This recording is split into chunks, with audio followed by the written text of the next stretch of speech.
Hi అండి. నేను మీ సుమా Kamineni, behavioural coach. ఈరోజు మనం డిసిప్లిన్ అంటే ఏంటి, సెల్ఫ్ డిసిప్లిన్ అంటే ఏంటో తెలుసుకుందాం. డిసిప్లిన్ అంటే ఏంటి, మనం చిన్నప్పటి నుంచి వింటూ ఉంటాం కదా.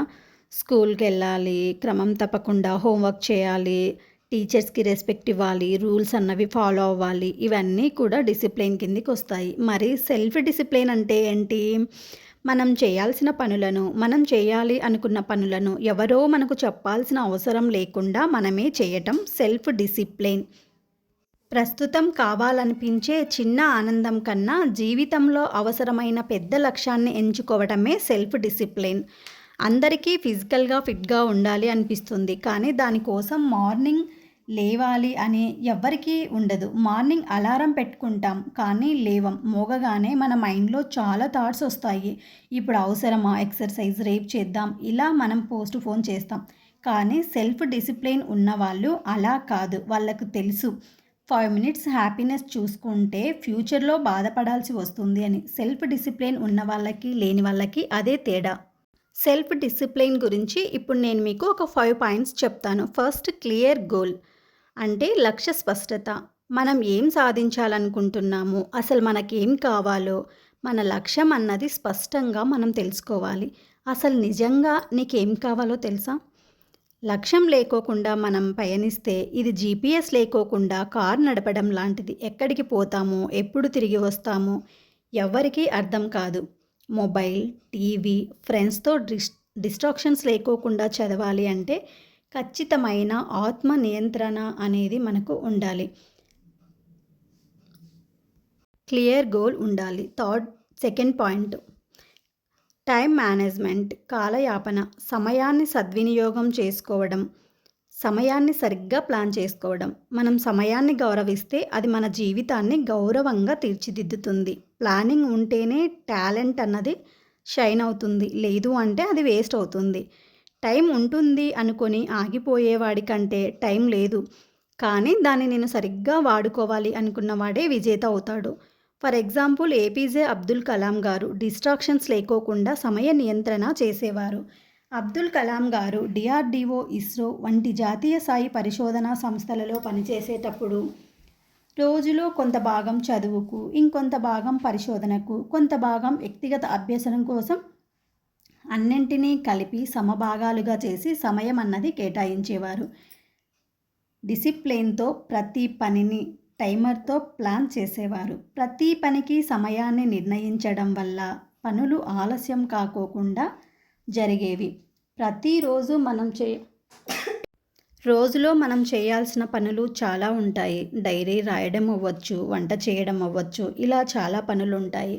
కానీ మనం ఒకే పనినే చేస్తూ పోతే మనకు టైం అన్నది అడ్జస్ట్ అవ్వదు. కాబట్టి ప్రతి పనికి ప్లానింగ్, ఈ పని ఇంత టైంలో కంప్లీట్ చేయాలి, ఈ పని ఇంత టైంలో కంప్లీట్ చేయాలని ప్రతి పనికి మనం ఒక టైం టేబుల్ లాగా యూజ్ చేసుకున్నట్లయితే మనకు టైం అన్నది చాలా యూజ్ అవుతుంది. అదే టైం మేనేజ్మెంట్.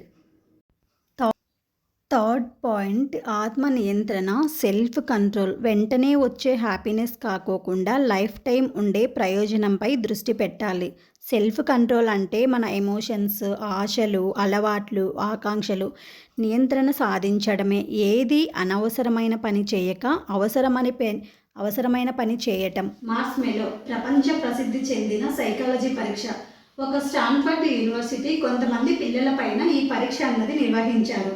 కొంతమంది పిల్లల ముందు మార్స్మెలో అనేది ఉంచి ఒక 15 మినిట్స్ ఆగి తినండి, ఆగిన వాళ్ళకి ఇంకొకటి ఫ్రీగా ఇస్తాము అని చెప్పారు. కొంతమంది పిల్లలు మాత్రం వెంటనే తీసుకొని తిన్నారు. వాళ్ళు సెల్ఫ్ కంట్రోల్ లేని పిల్లలు. ఇంకొంతమంది పిల్లలు 15 నిమిషాలు ఆగి తర్వాత తిన్నారు. వాళ్ళు సెల్ఫ్ కంట్రోల్ ఉన్న పిల్లలు. వీరిని పెద్ద అయిన తర్వాత ఎవరెవరు ఏం చేస్తున్నారా అని పరీక్షించగా సెల్ఫ్ కంట్రోల్ ఉన్న పిల్లలు స్టడీస్లో ఫస్ట్ ఉన్నారు, జాబ్స్లో ఫస్ట్ ఉన్నారు, మంచిగా సెటిల్ అయి ఉన్నారు.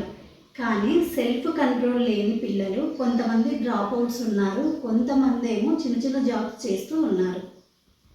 ఫోర్త్ పాయింట్, కన్సిస్టెన్సీ, నిరంతర అనుసరణ. రోజు రోజుకి ఒక అలవాటు రూపంలో క్రమశీలత అనేది పెంచుకోవాలి.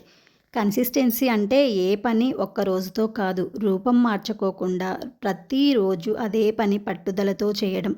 మోటివేషన్ ఉన్నప్పుడు మాత్రమే కాదు, మోటివేషన్ ఉన్నా లేకపోయినా ఒక పని అన్నది చేయటం. ఫర్ ఎగ్జాంపుల్ విరాట్ కోహ్లీ మన అందరికీ ఫేవరెట్ కదా. ఆయన కన్సిస్టెన్సీగా ప్రాక్టీస్ గురించి మనం తెలుసుకుందామా? కోహ్లీకి ప్రపంచంలోనే బెస్ట్ క్రికెటర్గా పేరెందుకు వచ్చిందో తెలుసా? ఆయన ప్రతిరోజు కన్సిస్టెన్సీగా ఫిట్నెస్, డైట్, ప్రాక్టీస్ చేయడం వల్లే. కొన్నిసార్లు ఫేమ్ తగ్గినా సరే అతని వర్కౌట్ అండ్ ఎథిక్ మాత్రం ఏమాత్రం మారలేదు. కన్సిస్టెన్సీ వల్లే అతను లెజెండరీ అయ్యాడు. సో మనం కూడా ఏ పని చేసినా సరే కన్సిస్టెన్సీగా ఒక పనిని ప్రతిరోజు క్రమం తప్పకోకుండా చేయాలి. ఇప్పుడు 5th point, discipline over motivation. ప్రేరణ కంటే బాధ్యత. మనం మన మూడ్కి కాకుండా మన కర్తవ్యానికి అనేది ప్రాధాన్యత ఇవ్వాలి. మోటివేషన్ అన్నది ప్రతిరోజు ఉండదు. ఒక సాంగ్ విన్నప్పుడు ఒక 5 మినిట్సే ఉంటుంది కదా.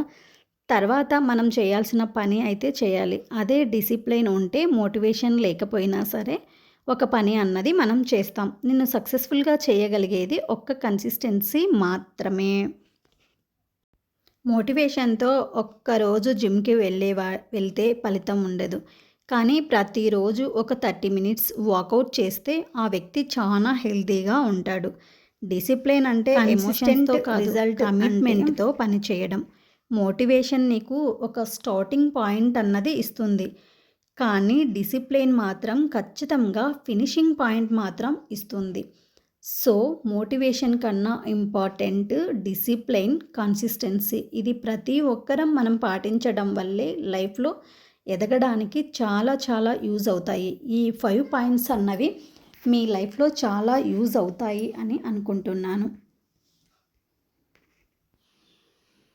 ఈ 5 పాయింట్స్ మీకు నచ్చినట్లయితే లైక్ చేయండి, షేర్ చేయండి, సబ్స్క్రైబ్ చేయండి. Thank you.